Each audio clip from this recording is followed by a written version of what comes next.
साहेब, माननीय नाना पाटोले जे आहेत, संजय राऊत माझ्यासोबत आहेत, अरविंद चौक आहेत, तुमचे सुद्धा सगळे नेते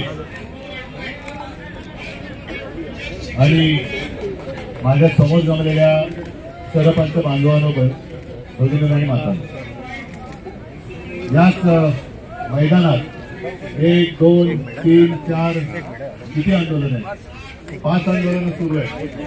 म्हणजे इकडे सरपंचांचं आहे, तिकडे महापालिकेच्या कर्मचाऱ्यांचं आहे, तिथे कॉन्ट्रॅक्टर बसलेले आहेत, संगणक परिचालक बसलेले आहेत. असा कोणताही समाजातला घटक नाहीये की जो आज या सरकारच्या किळसवाण्या कारभारामुळे त्रासलेला नाही.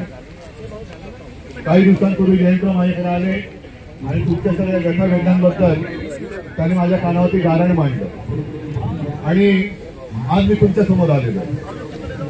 सरपंच म्हटल्यानंतर जे काय आपण सरकार म्हणून पाहत असतो त्या सरकारची मुख्यमंत्री मंत्री म्हणजे वरचा डोलारा जरूर आहे, पण सरकारची मुळं जी कोणी असतील तर त्या ग्रामपंचायती आणि तुम्ही लोक आहात.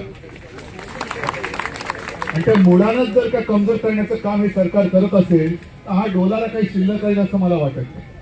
सरकार घोषणा करतं, पण त्या घोषणेची अंमलबजावणी ग्रामीण पातळीवरती करणारी तुम्ही लोक असतात.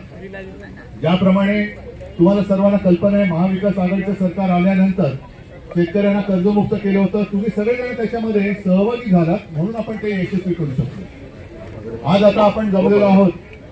नाना, आपण म्हणालात की सरकारचे प्रतिनिधी येतील आणि घोषणा करून जातील लाडका सरपंच,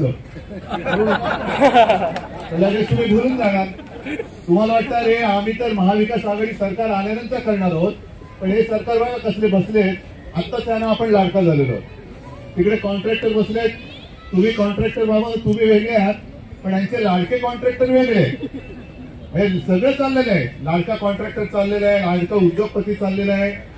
निवडणुका आल्यानंतर सगळे हे सरकारी पोपट जे मंत्री मुख्यमंत्री बसले ते बोलायला लागतात, पण नुसत्या घोषणा करून चालणार नाही. आज आम्ही तुमच्या सोबत आलेलो आहोत. तुम्ही ज्या ज्या काही मागण्या मांडलेल्या आहात त्याच्यामध्ये विमा संरक्षण एक महत्वाचा भाग आहे. पेन्शन, जुनी पेन्शन योजना अजूनही ती कुठे नुसतं कोपऱ्याला गुण लावलेलं आहे. जी सुधारित वेतन श्रेणी वगैरे काही केले ती मला कल्पना नाही ज्यांच्यासाठी केली त्याला मान्य आहे का. आणि या सगळ्या ज्या गोष्टी आहेत आज आमच्याकडे काही नाही. माझ्या हातात आणि आमच्या हातात नुसता माईक आहे. आम्ही बोलू शकतो, आम्ही शब्द देऊ शकतो. आमच्या शब्दात तुमचा विश्वास आहे की नाही हा प्रश्न मी तुम्हाला विचारतोय.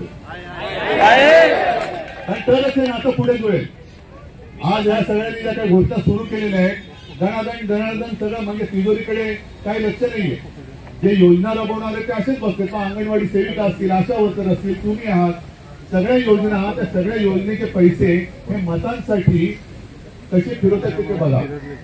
आणि म्हणून मला असं वाटतं मी जास्त मोठं काही भाषण इकडे करणार नाही.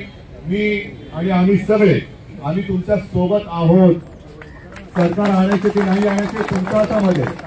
सरकार आणावं म्हणून आम्ही इथे आलेलो नाही, पण तुमच्या ज्या काही व्यथा आणि वेदना आहेत त्या नुसत्या कागदावरती न राहता, त्या नुसत्या मैदानापुरत्या न राहता प्रत्यक्षात जर का अंमलबजावणी करायची जर का तुम्हाला खात्री वाटत असेल तर आणि तरच आमच्या सोबत हे सरकार आहे. हे किळसवाणे सरकार हे उलटवून टाकण्यासाठी आपण सगळे एकत्र होऊया.